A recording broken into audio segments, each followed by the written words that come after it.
आप देख रहे हैं रियल हॉरर स्टोरीज और मैं आपके साथ धीरेन्द्र चौहान। आज की घटना जो मैं आपको सुनाने जा रहा हूँ वो हमारे साथ अंकुश ने शेयर की है और ये पूरी घटना मैं आपको अंकुश के पॉइंट ऑफ व्यू से सुनाऊंगा।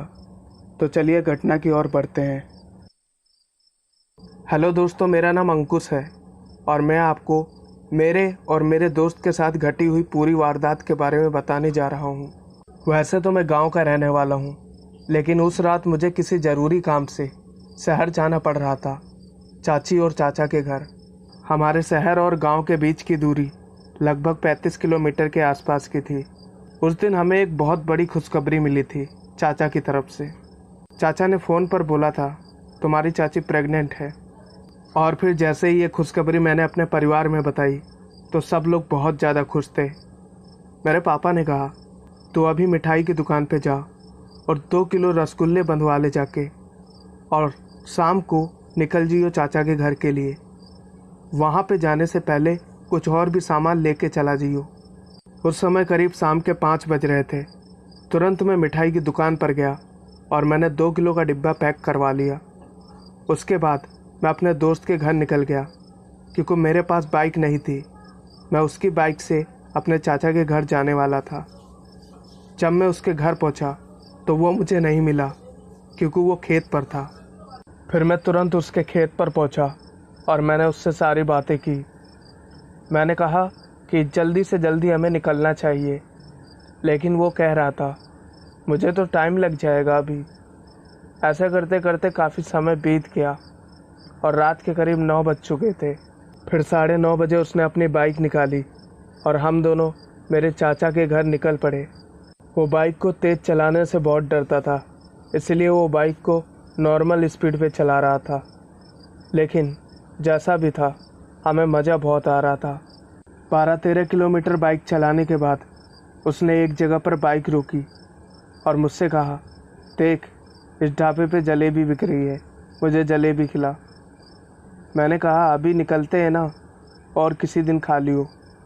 उसने बोला अपने चाचा के लिए इतना सब कुछ लेके जा रहा है और दोस्त के लिए इतना भी नहीं कर सकता। फिर मैंने सोचा चलो इसको खिला ही देता हूँ। फिर मैंने आधा किलो जलेबी खरीदी और मैंने और उसने थोड़ी देर बैठ के खाई। उसके बाद मेरा मन किया कि 1 किलो जलेबी भी पैक करवा लूँ चाचा चाची के लिए। फिर जब ये सब कुछ हो गया तो हम लोग अपनी मंजिल के लिए निकल गए। जब हम रास्ते में जा रहे थे तो सारा रास्ता खाली सा पड़ा था। काफ़ी दूर तक हम लोग हाईवे से गए, लेकिन फिर हमने सोचा कि शॉर्टकट लिया जाए, जो कि गांव के अंदरूनी रास्तों से होकर जाता था। फिर हम लोग गांव की सड़कों से निकलने लगे। आप मानो या ना मानो, रास्ता गांव का बहुत ज़्यादा सुनसान था। कोई भी गाड़ी नहीं दिख रही थी और ना ही कोई इंसान दिख रहा था। मेरा दोस्त बाइक को अब थोड़ा तेज़ चला रहा था और आगे बढ़ने के बाद हम लोगों ने अंधेरे में एक परछाई को खड़े हुए देखा। जैसे जैसे हम उसके पास जा रहे थे, उसका चेहरा भी साफ दिखाई देता जा रहा था।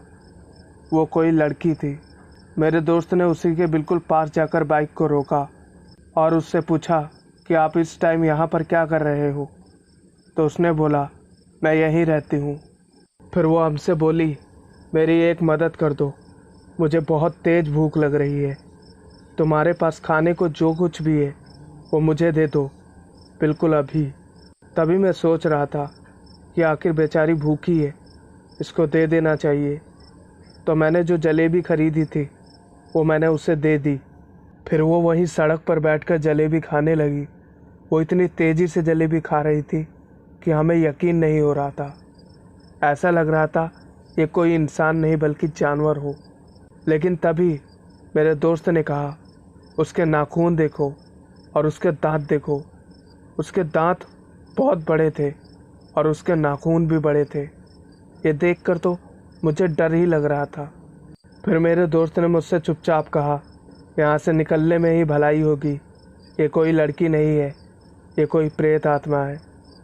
तभी हम लोग निकलने को ही थे कि हमारी गाड़ी आगे बढ़ ही नहीं रही थी। ऐसा लग रहा था जैसे किसी ने पीछे से पकड़ रखा है। जब हम लोगों ने पीछे मुड़कर देखा तो वो लड़की हमारी गाड़ी के पीछे खड़ी थी और उसने अपने लंबे लंबे हाथों से हमारी गाड़ी को पकड़ रखा था कस के।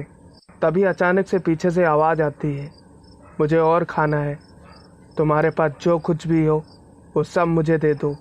फिर मैंने सोचा जान बचाने से अच्छा और कुछ नहीं हो सकता। मेरे पास जो कुछ भी था, जो भी मैंने अपने चाचा चाची के लिए पैक करवाया था, वो सब मैंने उसको दे दिया और वो वहीं पर बैठकर खाने लगी। तभी हम लोगों का अच्छा मौका मिल चुका था और हम लोग गाड़ी भगाते हुए निकल गए। अच्छा यही हुआ कि हम लोगों की कम से कम जान तो बच गई और किसी तरह हम लोग रात के 2 बजे के आसपास मेरे चाचा चाची के घर पहुँचे। ये सारी घटना मैंने अपने चाचा को बताई। फिर उन्होंने कहा, तुम लोगों ने बहुत अच्छा काम किया, वरना हो सकता कि तुम्हारी जान चली जाती या फिर वो प्रेत आत्मा तुम में से किसी एक पर हावी हो सकती थी। फिर मेरे चाचा ने कहा, निराश होने की कोई ज़रूरत नहीं है, तुम हम लोगों से मिलने के लिए आए, यही बड़ी बात है। इसके बाद चाचा ने हम लोगों को खाना खिलाया और उसके बाद हम लोग सो गए। फिर सुबह उठने के बाद हम लोगों ने अपनी चाची का हालचाल पूछा। चाची भी बहुत खुश थी मुझे देखकर। फिर अगली सुबह हम लोग अपने घर वापस जाना चाहते थे, लेकिन चाची कह रही थी, इतने दिनों बाद तो आए हो, कुछ दिन रुक नहीं सकते? कम से कम 2 दिन तो रुक जाओ। मैंने कहा, नहीं चाची, घर पे बहुत ज़्यादा काम होता है और जिम्मेदारियां भी सर पर हैं, और वैसे भी मेरे दोस्त को भी खेत में काम था। पर मेरी चाची बहुत ज़्यादा जिद कर रही थी, इसीलिए फिर हमें 1 दिन तो रुकना ही पड़ा और फिर उसके अगले दिन हम लोग अपने घर के लिए निकल पड़े। दोस्तों, ये घटना आपको कैसी लगी कमेंट बॉक्स में ज़रूर बताइएगा। मैं मिलता हूँ आपको एक और वीडियो में एक और घटना के साथ। तब तक के लिए good bye and take care.